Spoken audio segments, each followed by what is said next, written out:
Boa tarde, meus irmãos. Sejamos bem-vindos novamente à nossa Casa de Amor, cuja a equipe espiritual já se encontra sempre previamente aqui a postos, observando cada um de nós nas nossas necessidades e com certeza nos mantendo atentos no estudo dessa tarde, vibrando nas nossas preces. Nós sairemos muito melhores do que quando aqui chegamos. Então, nesse ambiente de harmonia e de paz, que os benfeitores de Jesus nos acolhem, nós elevamos os nossos pensamentos, em primeiro lugar agradecendo, porque nós conseguimos até aqui chegar. Viemos em busca do esclarecimento, da palavra consoladora, das forças que nós necessitamos que sejam renovadas a cada instante, a cada dia, para que nos mantenhamos nessa nossa caminhada evolutiva, superando os desafios e seguindo nas pegadas do Mestre Jesus. Com esse sentimento, Mestre, agradecendo a Ti, ao mentor da nossa casa, Paulo de Tarso, pelo amparo, pela sustentação, que possamos estar inspirados para aproveitarmos todo o estudo que aqui está preparado. Que assim seja.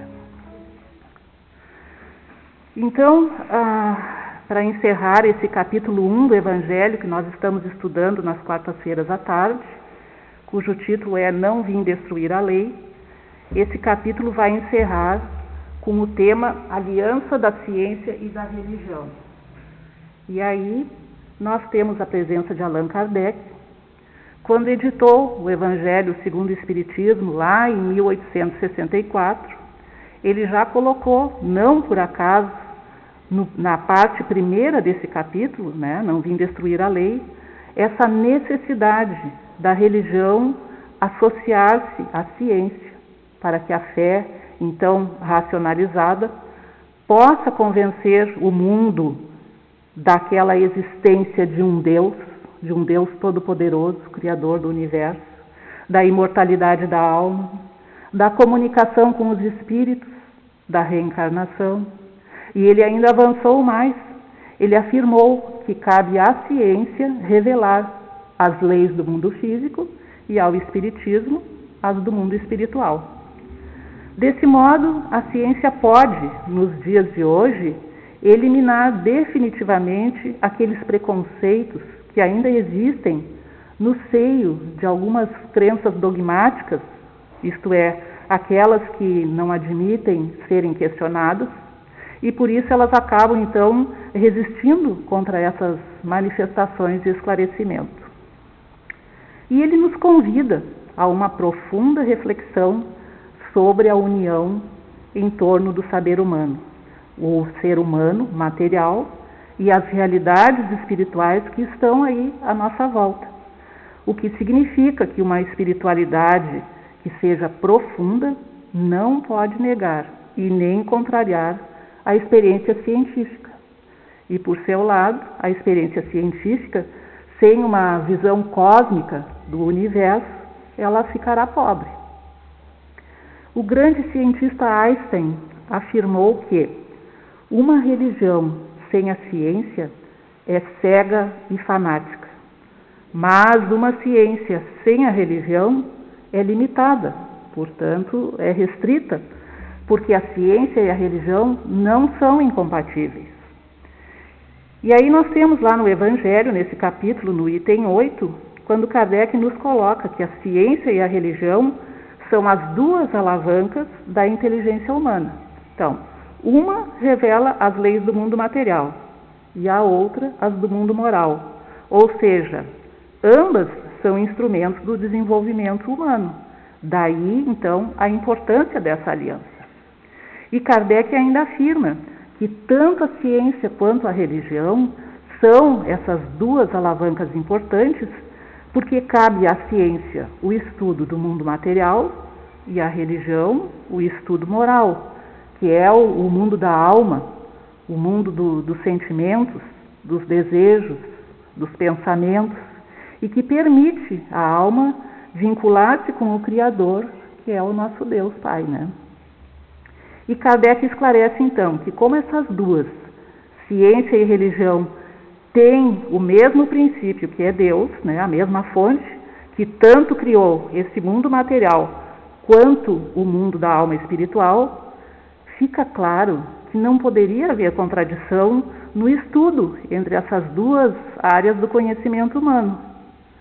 Se elas fossem uma a negação da outra, uma delas necessariamente estaria em erro e a outra com a verdade, porquanto Deus não pode pretender a destruição da sua própria obra.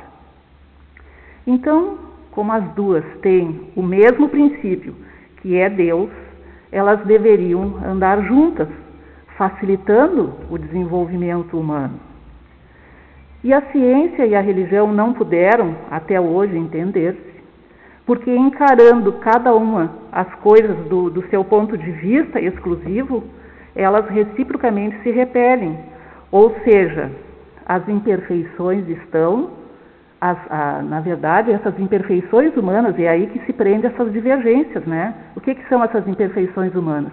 É o egoísmo, é o orgulho, a vaidade, a sede de poder, enfim, no fanatismo intelectual e no fanatismo religioso, que acabam promovendo essas discordâncias, então fazendo com que a ciência e a religião ainda não se entenderam de um modo absoluto.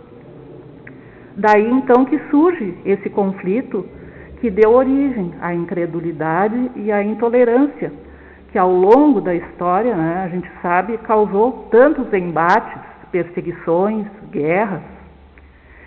E vale lembrar também que depois, lá no século XIX, o desenvolvimento intelectual e científico teve um avanço muito expressivo e foi contrariando os dogmas daquelas religiões dominantes, o que acabou gerando então um desenvolvimento muito grande do materialismo, que então só alargou mais esse fosso, né, existente já entre religião e ciência.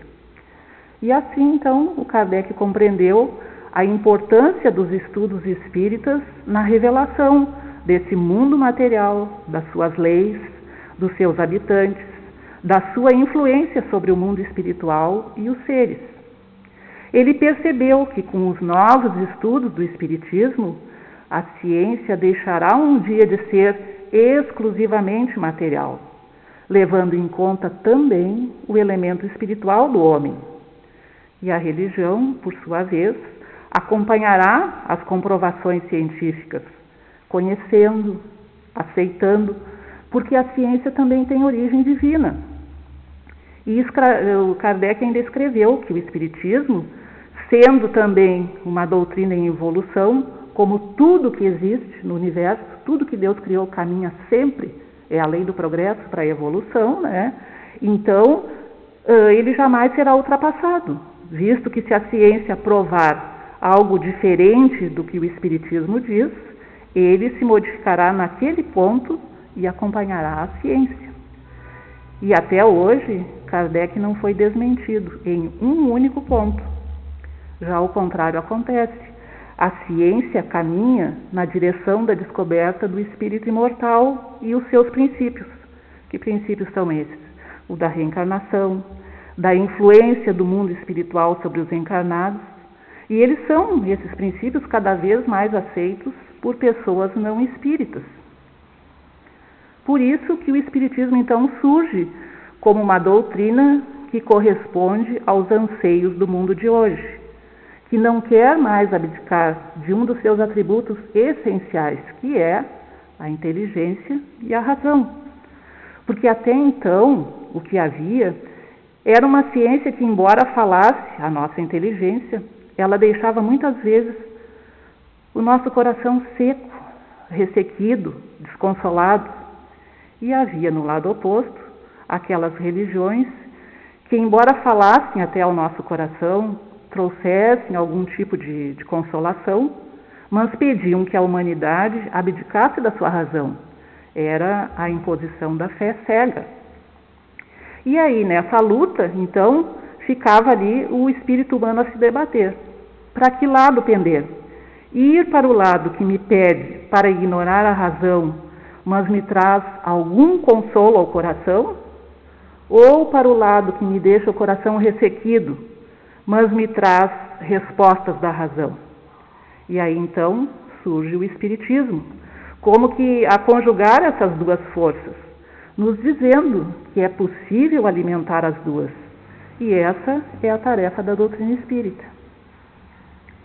São chegados os tempos em que os ensinamentos do Cristo têm de ser completados, em que o véu intencionalmente lançado sobre algumas partes desse ensino tem de ser levantado, em que a ciência, deixando de ser exclusivamente materialista, tem de levar em conta o elemento espiritual, e em que a religião, deixando de ignorar as leis orgânicas e imutáveis da matéria, como duas forças que são, apoiando-se uma na outra e marchando combinadas, elas se prestarão mútuo apoio, servindo de base uma para a outra. Então, aí a religião não será mais desmentida pela ciência.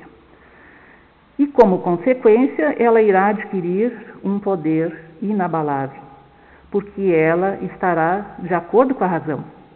E já pode hoje ser comprovada cientificamente, não podendo mais ser contrariada pela lógica irresistível dos fatos. Mas, como faltava com o que encher esse vazio que as separava, um traço de união que aproximasse essas duas, esse traço de união surge com o Espiritismo, quando Kardec publica, lá em 1857, o Livro dos Espíritos, que vem nos trazer o conhecimento das leis que regem o universo espiritual e as suas relações com o mundo material. São princípios e leis que Kardec pesquisou cientificamente, analisou, comprovou, passou pela universalidade dos espíritos superiores. E assim, então, ele demonstra para a humanidade o Espiritismo, que é ciência, é filosofia e é religião. Ou seja, assentado nesse tripé, se faltasse um desses aspectos, ele seria capenga. E uma vez que essas relações foram comprovadas pela experiência, então uma nova luz se fez. A fé dirigiu-se à razão. E a razão não encontrou nada de ilógico na fé. E assim, então, o materialismo foi vencido. Porque é uma fé raciocinada, que tem conteúdo intelectual, pois, para crer, é preciso compreender. Mas, nisso, como em tudo, quando surgem novos ensinamentos, há pessoas que ainda ficam para trás por não entenderem esses ensinos, até que sejam influenciadas pelo movimento geral, pela opinião da maioria. E assim, os espíritos que estão a serviço de Jesus estão comandando uma verdadeira revolução moral, que vem ocorrendo desde que ele esteve aqui na Terra. E nesse momento ele atinge a sua plena realização e vai então marcar uma nova era da vida da humanidade. São fáceis de prever as consequências dessa mudança. Vai promover mudanças inevitáveis para as relações sociais, às quais ninguém terá força para se opor, porque elas estão nos desígnios de Deus e resultam da lei de progresso, que é uma das leis de Deus. O Espiritismo nos mostra a misericordiosa bondade de Deus, a grandiosidade da sua obra, abrindo essa nova era para a humanidade, descortinando esse caminho do progresso espiritual que cabe a nós, homens, que aqui estamos, cada um, trilhar. Lá no Livro dos Espíritos, na questão 917, os benfeitores afirmam que o Espiritismo, bem compreendido, quando estiver identificado com os costumes e as crenças, transformará os hábitos, os usos e as relações sociais. Diz também que o conhecimento que a ciência propicia gera condições favoráveis ao desenvolvimento da fé, que precisa de conteúdo intelectual, porque se para crer é preciso compreender, o método científico da experimentação e da observação se ajusta bem às finalidades religiosas, tendo provado a existência do espírito. E assim, os princípios espíritas, sendo esclarecimento de leis naturais, caminham cada vez melhor compreendidos, pois a ciência somente, ela não é capaz de atender os anseios espirituais do homem, juntamente com a satisfação das necessidades físicas e biológicas, para que esse homem possa ser feliz, viver em paz e em paz com os outros também. Então, com o conhecimento científico e com os ensinos espíritas, o homem tem então essas duas alavancas que o auxiliarão na tarefa do seu próprio desenvolvimento.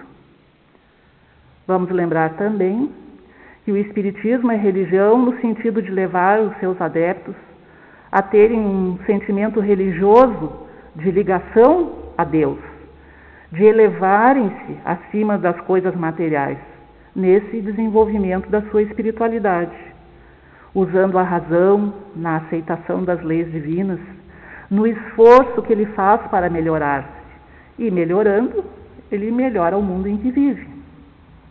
A ciência, pois, tem muito a ganhar com as suas revelações, que ampliam o seu campo de ação no entendimento maior desse mundo em que vivemos e dos seus habitantes. Porém, o maior obstáculo à união da ciência com a religião ainda é esse fato da ciência não querer se dobrar e aceitar a existência do mundo espiritual, dessa vida em outras dimensões, e esse deverá ser um passo fundamental. Falando a respeito do caráter da revelação espírita, lá no livro de Kardec, A Gênese, já também no capítulo 1, item 55, ele vai afirmar que a doutrina espírita, por apoiar-se em fatos, tem de ser e não pode deixar de ser essencialmente progressiva, como todas as ciências de observação. Pela sua própria substância, ela se alia à ciência, que sendo a exposição das leis da natureza, também não pode ser contrária às leis de Deus, que é o autor de todas elas. As descobertas que a ciência realiza, observa Kardec, longe de o rebaixarem, glorificam a Deus. Elas unicamente destroem o que os homens edificaram sobre as falsas ideias que formaram de Deus. Então, por esse motivo, entendendo-se com todos os ramos da economia social, aos quais dá o apoio das suas próprias descobertas, o Espiritismo assimilará sempre todas as doutrinas progressivas, de qualquer ordem que sejam, desde que hajam assumido o estado de verdades práticas. Reconhecendo a progressividade do conhecimento e o papel que a ciência representa no processo evolutivo da humanidade, Kardec escreveu, então, estas sábias palavras, que já devem nortear os passos de todos nós que já aqui estamos envolvidos no estudo da doutrina espírita. Ele diz: caminhando de par com o progresso, o Espiritismo jamais será ultrapassado, porque se novas descobertas lhes demonstrassem estar em erro acerca de um ponto qualquer, ele se modificaria nesse ponto. Se uma verdade nova se revelar, ele a aceitará.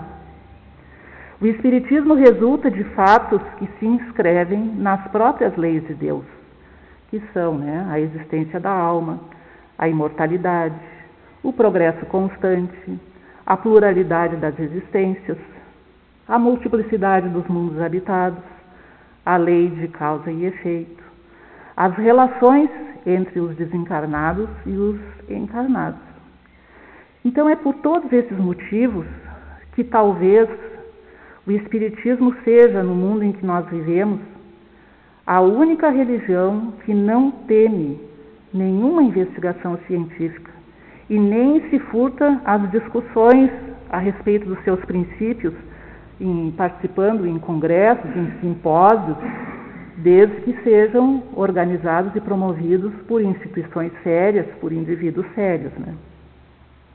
E aí, voltando lá para o Evangelho, no item 9 deste capítulo, vem as instruções dos Espíritos, que começa com uma mensagem do Espírito, um Espírito israelita, ele se assina. E ele diz: o Cristo foi quem trouxe a mais pura moral evangélico-cristã, que deverá renovar o mundo, aproximar os homens e torná-los irmãos, fazendo nascer em todos os corações a caridade e o amor do próximo, e estabelecer entre os humanos uma solidariedade comum, de uma moral, enfim, que há de transformar a terra, tornando-a morada de espíritos superiores aos que hoje a habitam. É a lei do progresso, a qual a natureza está submetida, e o Espiritismo, então, é essa alavanca de que Deus se utiliza para fazer que a humanidade avance. São chegados os tempos em que se hão de desenvolver as ideias para que se realizem os progressos que estão nos desígnios de Deus. Não se acredite, porém, que esse desenvolvimento se efetue sem lutas, mas não são as lutas corporais. São as lutas internas, como nos afirmava o nosso apóstolo Paulo, o bom combate, aquele combate sobre as nossas más tendências que nós devemos fazer. O Espírito Bezerra de Menezes também nos traz uma mensagem falando sobre essa nova era, onde ele diz que nem tudo são trevas e sofrimentos, e que a misericórdia do amor oportuniza a madrugada de luz, caracterizada por um festival de bênçãos. A construção dessa era nova, todavia, passa fatalmente pela mudança de hábitos nos nossos comportamentos, de todos nós. Então, daí, não mais o egoísmo, a vaidade, o orgulho, a violência, a humilhação, mas sim o altruísmo, a humildade, a solidariedade, a fraternidade, a bondade, a caridade, enfim, no seu sentido mais abrangente e profundo. Não é um salto apenas da encarnação de espíritos superiores, que nós já recebemos a notícia que já estão chegando aí no meio de nós, mas também uma construção de uma ponte onde os espíritos, como nós que aqui estamos, em processo de evolução, empenham-se em fazer a sua transformação moral e empregam esforços para domar as suas inclinações más, conquistando, então, novas virtudes nesse processo natural de aperfeiçoamento. Eu vou ter que tirar a máscara, gente. Eu botei por causa da rinite, mas está faltando ar. Bom, então agora nós vamos ver, deixa eu ver que tempo que eu tenho aqui. O relógio corre. Eu trouxe aqui algumas mudanças que já estão ocorrendo por conta dessa aproximação da ciência com a religião. A medicina, psiquiatria, psicologia já tem seus representantes espíritas que estão atuando efetivamente, atendendo os seus pacientes de uma maneira integral. Ou seja, é a matéria não mais desvinculada do espírito, é aquele tratamento holístico, né, que se chama. Temos como exemplo, aqui no Brasil, em todos os estados e regionais, 70 AMEs, que têm representações no exterior também. O que é AME? Associação Médico Espírita do Brasil. É uma associação formada por médicos espíritas e demais profissionais da saúde, e ela está aberta a todos que têm interesse e queiram contribuir com esse ideal do estudo do espiritismo. A sua finalidade é difundir o ideal médico espírita através de simpósios, congressos, vídeos, cursos, boletins e outros meios de comunicação e aplicar aí no ambiente hospitalar, ambulatorial e universitário. Nós temos também o Dr. Sérgio Felipe de Oliveira, que talvez alguns de vocês aqui já ouviram falar ou já assistiram algum vídeo, que é um neurocientista renomado no Brasil e no exterior, com diversas premiações em reconhecimento ao seu trabalho. E ele tem uma disciplina na USP, Universidade de São Paulo, e na Universidade Fluminense, que se chama Medicina e Espiritualidade, onde, entre outros conhecimentos, ele prepara os médicos para prepararem seus pacientes para desencarnar. Vejam só que maravilha, já poder contar com esse recurso. E esse médico, ele também fundou um instituto, onde ele atende, lá em São Paulo, como clínico geral, onde ele associa os conceitos de psicologia, biologia e espiritualidade, para promover a qualidade de vida dos seus pacientes. Então, ele estimula para que estes atuem proativamente na manutenção da sua saúde, fazendo com que esses pacientes resgatem os seus propósitos de vida, ancorados nos valores da paz, do amor e da solidariedade. Ele tem, esse médico, uns vídeos muito bons, assim, bem curtinhos, 20, 25 minutos no YouTube, que eu sugiro para quem ainda não buscou, que procure, que são muito bons, vale a pena. Em outros segmentos da sociedade, a nova era também está presente. Na filosofia religiosa, as demais religiões adotarão os princípios e as leis naturais que são as bases do espiritismo. Só que assim, atenção, isso não quer dizer que o espiritismo será a única religião no mundo. O que vai acontecer é que as religiões continuarão existindo, mas elas adotarão os princípios e as leis naturais do espiritismo. Um exemplo, passarão todas a acreditar na reencarnação, nessa realidade do mundo espiritual, na mediunidade e etc. No campo da educação e das artes, as ideias espíritas realizarão um trabalho educacional de altíssimo rendimento, enobrecendo sentimentos e pensamentos. Então, nós já assistimos, vemos aí no Brasil afora, quantos filmes espíritas já se produzem, peças espíritas, há alguns anos. E nas demais áreas da sociedade, sociologia, economia, política, terão os seus fundamentos na justiça, no bem-estar e no amor. E também temos notícias que são divulgadas de estudos científicos de várias universidades do exterior, não só nos Estados Unidos, Alemanha e outros lugares da Europa, que estão indicando os benefícios da oração na vida das pessoas. Esses estudos constataram que a fé pode ser associada a menores níveis de mortalidade, de depressão, de uso de drogas, entre outras coisas. E a semana passada eu encontrei uma notícia na internet de um congresso brasileiro de psiquiatria que foi realizado lá em Fortaleza pela Associação Brasileira de Psiquiatria. E qual era o tema desse congresso? O papel da espiritualidade para tratar doenças mentais. E aí, nesse congresso, eles reforçaram a relevância das pesquisas científicas sobre o papel, então, da religiosidade dos profissionais da saúde mental envolvidos nos atendimentos.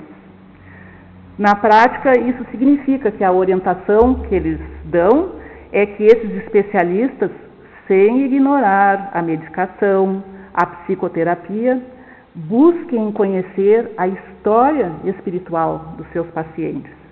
E aí, na matéria ali, fala um médico que foi entrevistado, que ele relata uma experiência que teve na Universidade de Harvard, um estudo que acompanhou quase 90 mil mulheres nos Estados Unidos, mostrou a importância da religiosidade entre aquelas que frequentam grupos religiosos semanalmente. Então vejam, a presença das mulheres, aí o destaque, né, e a frequência em grupos religiosos. Então, segundo esses médicos participantes desse congresso, essa pesquisa e essa constatação da importância da espiritualidade é uma tendência que veio para ficar. Então, que vai superar essas visões muito limitadas e parciais que eles têm sobre o ser humano. E o tempo está estourando e eu tinha que falar sobre o Fenelon no capítulo 10, que ele vem nos dizer que um dia Deus, na sua inesgotável caridade, permitiu que o homem visse a verdade varar as trevas. Esse dia foi a chegada do Cristo aqui na Terra.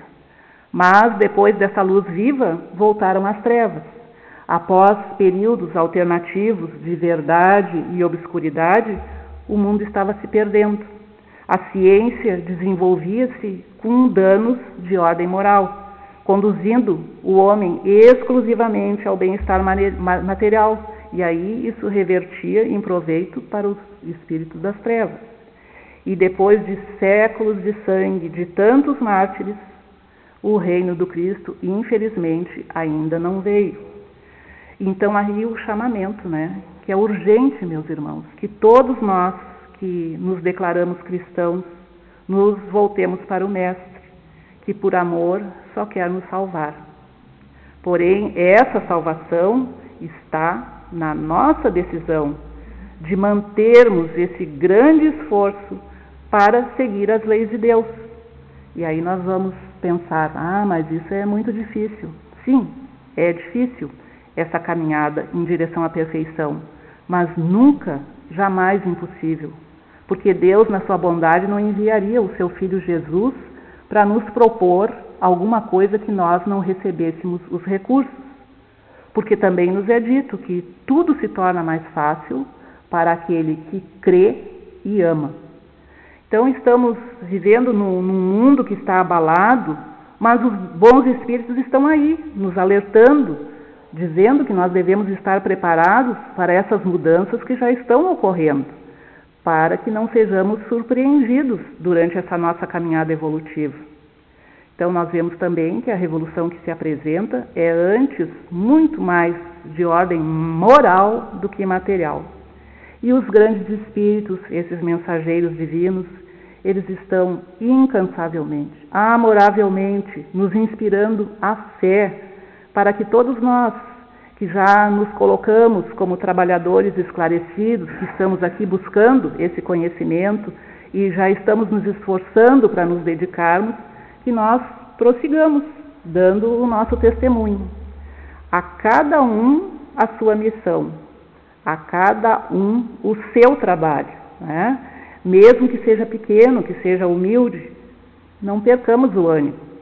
O Mestre nos afirmou que se nós tivermos a fé do tamanho de um grão de mostarda, poderemos remover montanhas. E que montanhas são essas? As montanhas das nossas dificuldades, das experiências que se apresentam no nosso dia a dia e que são desafios, muitas vezes dolorosos para nós atravessarmos, mas que são para o nosso crescimento, para o nosso burilamento.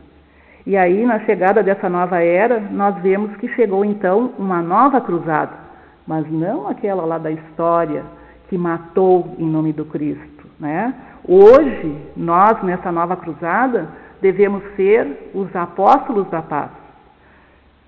O nosso olhar e o nosso caminhar deve ser para frente, porque a lei do mundo é a lei do progresso e que é também a lei do amor, que são as duas maiores leis de Deus. E apesar de vermos que tem forças contrárias de alguns, o progresso chegará, porque o governador planetário segue à nossa frente, iluminando os nossos passos. Para não deixar faltar nada, no último item desse evangelho, avançando um minutinho só, Kardec vem nos trazer uma mensagem do Espírito Erasto, que vem nos falar sobre Santo Agostinho, que nós não podemos deixar de mencionar, que ele foi um dos maiores divulgadores do Espiritismo. Ele pertence à falange dos pais da Igreja, aos quais a cristandade deve as suas bases mais sólidas. E ele, depois da morte da sua mãe, Santa Mônica, ele disse: "Estou convencido de que minha mãe virá me visitar e dar conselhos, revelando-me o que nos espera na vida futura." Então aí a gente vê o ensinamento nessas palavras e a previsão da doutrina que estava por vir. Fazendo parte da equipe do Espírito de Verdade, ele trouxe mensagens que nós encontramos em vários momentos nas obras do Kardec. E para fechar então de verdade agora, eu só quero deixar uma pergunta para a nossa reflexão como tema de casa. Que saiamos daqui pensando em tudo que ouvimos e nos perguntando qual tem sido o nosso papel enquanto construtores de uma nova era. O que estamos pensando, construindo com a nossa mente, o que estamos falando e o que estamos agindo. Pensemos nisso. Obrigada e uma boa tarde.